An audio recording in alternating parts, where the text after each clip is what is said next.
అందరికీ నమస్కారం. మీరు చేస్తున్న బిజినెస్కి లోన్స్ కావాలా? ఆ లోన్స్తో పాటు సబ్సిడీస్ పొందాలా? ఎంఎస్ఎంఈకి సంబంధించిన బెనిఫిట్స్ పొందాలా? గవర్నమెంట్ స్కీమ్స్లో వచ్చేటువంటి బెనిఫిట్స్ ఏవైతే ఉన్నాయో ఆ బెనిఫిట్స్ కూడా మీరు పొందాలనుకుంటున్నారా? సో మీ చిన్న చిన్న వ్యాపారాలను అప్గ్రేడ్ చేసుకోవాలనుకుంటున్నారా? మీ చిన్న బిజినెస్తో పాటు ఇంకెవరైనా కొత్తగా ఇంకా ఏదైనా బిజినెస్ స్టార్ట్ చేయాలనుకుంటున్నారా? అయితే అవన్నీ పొందాలంటే ఇది తప్పనిసరి. అదే ఉద్యమ రిజిస్ట్రేషన్. ఇది రిజిస్ట్రేషన్ మాత్రమే కాదు, గవర్నమెంట్కి సంబంధించినటువంటి ఒక అఫీషియల్ ఐడెంటిటీ. సో ఇది తప్పకుండా మీరు ఫ్రీలాన్సింగ్ చేసినా, మీరు ఒక మొబైల్ షాప్ పెట్టినా, లేదా టైలరింగ్ షాప్ పెట్టినా, బొటిక్ షాప్ పెట్టినా, సో ఇలాంటి different kind of service sector కానీ, ట్రేడింగ్ సెక్టార్ కానీ, మ్యానుఫ్యాక్చరింగ్ సెక్టార్ కానీ, మీరు ఏ సెక్టార్ అయినా సరే, మీరు చిన్న బిజినెస్ ఏదైనా సరే పెట్టాలనుకున్నప్పుడు ఖచ్చితంగా ఉద్యమ రిజిస్ట్రేషన్ అనేది మీకు తప్పనిసరిగా ఉండాలి. సో దీంట్లో ఏమేమి ఉండాలి, ఉద్యమ రిజిస్ట్రేషన్ చేయడానికి కోసము ఏమేమి అవసరం డాక్యుమెంట్స్ అనేది ఒక్కసారి చెప్తాను, నోట్ డౌన్ చేసుకోండి. సో ముందుగా ఆధార్ అవసరం ఉంటుంది, పాన్ కార్డ్ అవసరం ఉంటుంది, మొబైల్ నంబర్ అవసరం ఉంటుంది, బ్యాంక్ అకౌంట్ అవసరం ఉంటుంది, తర్వాత మీ బిజినెస్ డీటెయిల్స్ అవసరం ఉంటుంది, ఇన్వెస్ట్మెంట్ అండ్ టర్నోవర్ అవసరం ఉంటుంది, జిఎస్టీ అవసరం ఉంటుంది. సో వీటికి సంబంధించిన సమాచారాలన్నీ మీరు దగ్గర పెట్టుకొని ఈ ఇన్ఫర్మేషన్ అనేది మీరు తప్పకుండా ఎంటర్ చేయండి. ఇదంతా కూడా ఫ్రీ ఎంటర్ చేసుకోవచ్చు. సో ఇది కనుక లేకపోతే మీకు గవర్నమెంట్ నుంచి లోన్స్ కానీ సబ్సిడీస్ కానీ మిస్ అయ్యే ఛాన్సెస్ ఉంటాయి. కాబట్టి తప్పకుండా ఉద్యమ రిజిస్ట్రేషన్ అనేది ఎవ్రీ ఎంటర్‌ప్రెన్యూర్‌కి తప్పకుండా అవసరము. సో ఇలాంటి వీడియోస్ కనుక మీకు ఉపయోగపడుతుంది అనుకుంటే మన ఏమీ డిజిటెక్ మహిళా ఛానల్ని తప్పకుండా సబ్స్క్రైబ్ చేసి లైక్ చేసి ఈ ఇన్ఫర్మేషన్ అయితే ఎవరికి కావాలో తప్పకుండా షేర్ చేయండి. అలాగే ఈ ఉద్యమ రిజిస్ట్రేషన్ అనేది ఎవరికి అవసరం, అసలు ఎవరు చేసుకోవాలి, ఎలా చేసుకోవాలి, ఆ స్టెప్స్ ఏంటి అనేది ఇప్పుడు మనం చూసేద్దాం. వెల్కమ్ టు ఎంఈ డిజిటెక్ మహిళా. సో ఇందులో ప్రొసీజర్ చూద్దాం. ఉద్యమ రిజిస్ట్రేషన్లో స్టెప్స్ గూగుల్లోకి వెళ్ళి సర్చ్లో ఉద్యమ రిజిస్ట్రేషన్ టైప్ చేయండి. స్టెప్ 1లో ఆధార్ వెరిఫికేషన్, స్టెప్ 2లో ప్యాన్ వెరిఫికేషన్, థర్డ్లో బేసిక్ డీటెయిల్స్ అండ్ ఫోర్త్లో యూనిట్ డీటెయిల్స్ ఇచ్చేస్తాము. సో ఇప్పుడు మనము గూగుల్లోకి వెళ్ళి ఉద్యమ రిజిస్ట్రేషన్ అని మనం టైప్ చేసేద్దాం. చేసిన తర్వాత ఫస్ట్ వచ్చిన వెబ్సైట్ తీసుకుందాం. చూడండి, అది క్లిక్ చేయగానే ఎంఎస్ఎంఈ ఉద్యమ రిజిస్ట్రేషన్. సో కింద న్యూ రిజిస్ట్రేషన్ ఉంది, తర్వాత ఆల్రెడీ ఎగ్జిస్టింగ్ ఉంది కదా, మనం ఇప్పుడు న్యూ రిజిస్ట్రేషన్ మీద క్లిక్ చేద్దాం. చేసిన తర్వాత చూడండి ఫస్ట్ అది క్లిక్ చేద్దాం. క్లిక్ చేసిన తర్వాత మనకి ఇలా వస్తుందన్నమాట, Aadhaar verification. So Aadhaar number enter చేస్తాము. ఆ తర్వాత నేమ్ ఆఫ్ ది ఎంటర్‌ప్రెన్యూర్ అంటే యాజ్ పర్ ఆధార్లో ఉన్నటువంటి నేమ్ను మనం ఇక్కడ టైప్ చేయవలసి ఉంటుంది, స్పెల్లింగ్ కరెక్ట్గా. సో అది మనం ఇక్కడ టైప్ చేసేద్దాం. చేసిన తర్వాత ఇప్పుడు మనం చెక్ బాక్స్ మీద క్లిక్ చేసి వ్యాలిడేట్ అని అందామన్నమాట. ఆ కన్సర్న్డ్ మొబైల్ ఏదైతే మనం ఇచ్చినామో ఆ లింక్ అయినటువంటి నంబర్కి, ఫోన్ నంబర్కి ఒక ఓటీపీ వెళ్తుంది. ఆ ఓటీపీని మనం ఇక్కడ ఎంటర్ చేయవలసి ఉంటుంది. ఇది ఫస్ట్ టైం వచ్చే ఓటీపీ అనమాట. సో ఇప్పుడు మనం సక్సెస్ఫుల్ అయిపోయింది ఆధార్ వెరిఫికేషన్. నెక్స్ట్ ప్యాన్ వెరిఫికేషన్కి వెళ్తాం. ప్యాన్ వెరిఫికేషన్లో ఆర్గనైజేషన్ ఏంటి అని అడుగుతుంది. ఆ తర్వాత ప్యాన్ నంబర్ ఇస్తాము. ఆ తర్వాత ప్యాన్ హోల్డర్ నేమ్ ఏంటనేది ఇస్తాము. ఆ తర్వాత డేట్ ఆఫ్ బర్త్ అనేది మనం ఇక్కడ ఎంట్రీ చేయవలసి ఉంటుంది. చేసిన తర్వాత క్లిక్ ఆన్ చెక్ బాక్స్ అనమాట. సో ఈ డీటెయిల్స్ అయితే మనం ఇచ్చేద్దాం. ఇచ్చిన తర్వాత కింద చెక్ బాక్స్ క్లిక్ చేసి వ్యాలిడేట్ అందాం.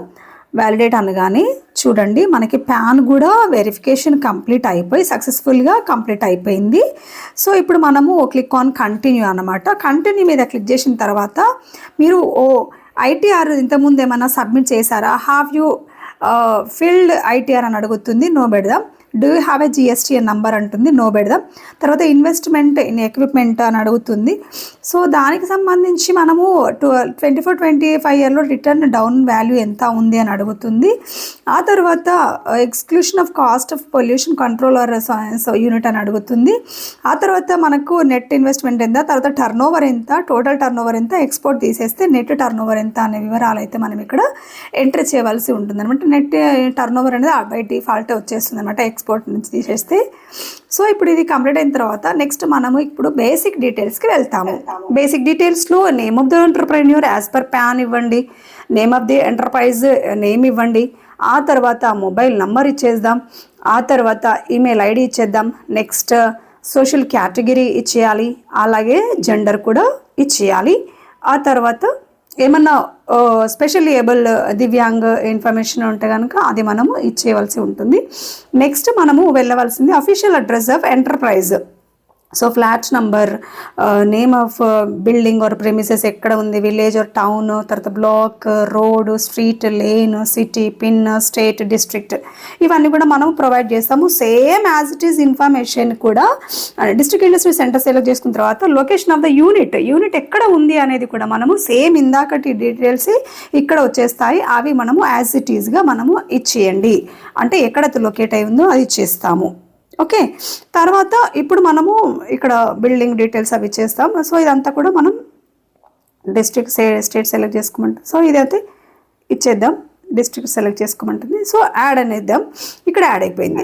దీని బెనిఫిట్ ఏంటంటే ఇందులో ఏదన్నా మనం గ్యాప్ కనుక ఉంచితే డైరెక్ట్ అక్కడికే మనకు రీడైరెక్ట్ అయితే పోతుంది, అక్కడ మనం వెళ్ళేసి ఇన్ఫర్మేషన్ అయితే ఫిల్ చేసుకోవచ్చు. సో యాడ్ అయిపోయింది అనమాట. ఇప్పుడు మనకు 16th ఆప్షన్ వచ్చేసి ప్రీవియస్గా మీకు ఏమైనా యూఏఎన్ రిజిస్ట్రేషన్ నెంబర్ ఉందా అని అడుగుతుంది.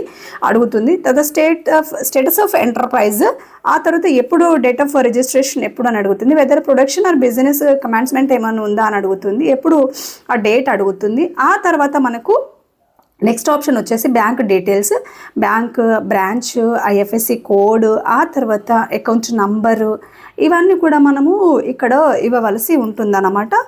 చూడండి, ఇక్కడ మనం ఇచ్చేస్తున్నాము బ్యాంక్ డీటెయిల్స్లో బ్యాంక్ నేమ్ టైప్ చేస్తున్నాము, ఆ తర్వాత బ్రాంచ్, ఆ తర్వాత IFSC code. So IFSC code కరెక్ట్గా మీరు టైప్ చేయండి. ఇక్కడ మనం ఇచ్చేసిన తర్వాత బ్యాంక్ అకౌంట్ నంబర్ అడుగుతుంది, బ్యాంక్ అకౌంట్ నంబర్ అయితే మనము టైప్ చేసేద్దాం. సో కరెక్ట్గా చేసేసేయండి, పర్ఫెక్ట్గా కనుక మనం చేస్తే no problem at all. So ఇది ఇచ్చిన తర్వాత బ్యాంక్ అకౌంట్ నెంబర్ టైప్ చేసిన తర్వాత నెక్స్ట్ ఆప్షన్కి వెళ్తాము. నెక్స్ట్ ఆప్షన్ వచ్చేసి ఇక్కడ మనకి major activity of unit manufacturing services అని అడుగుతుంది. సో మనం ఇక్కడ మ్యానుఫ్యాక్చరింగ్ క్లిక్ చేద్దాం. క్లిక్ చేయగానే నేషనల్ ఇండస్ట్రీస్ క్లాసిఫికేషన్లో మనము అది ఏ కేటగిరీ కిందకి వస్తుంది అనేది మనం ఇక్కడ తీసుకోవాల్సి ఉంటుంది. ఇక్కడ నేను NIC 2 తీసుకుంటున్నాను. అదేంటంటే మ్యానుఫ్యాక్చర్ ఆఫ్ టెక్స్టైల్స్, 4లో వచ్చేసి వీవింగ్ ఆఫ్ టెక్స్టైల్స్, తర్వాత NIC 5లో వచ్చేసి డిజిటల్ కోడ్లో weaving manufacture of silk and silk mixture fabrics అని చెప్పేసి ఇచ్చేస్తున్నాము.